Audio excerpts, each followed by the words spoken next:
2025 18ই March Patuakhali Dashmina ইসলামী আন্দোলনের ব্যানারে ইফতার মাহফিল এবং কমিটি ইসলামী আন্দোলন বাংলাদেশ দশমিনা উপজেলা শাখার কমিটি গঠন হয়েছে। এই কমিটির প্রধান উপদেষ্টা হলো হাজী মোহাম্মদ আজবার ফেদা। 2025 এবং 26 দশমিনা উপজেলার ইসলামী আন্দোলনের সভাপতি হলো হাফেজ মোহাম্মদ ইব্রাহিম।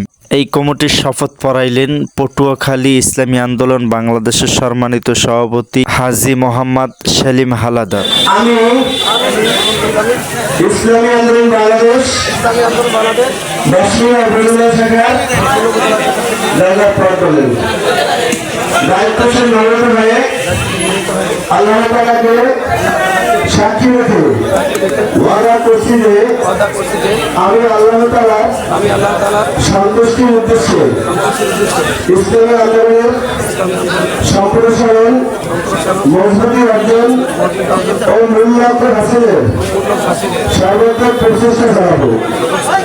আমার উপর অর্পণ দায়িত্ব ও আমারও যেভাবে পালন করব।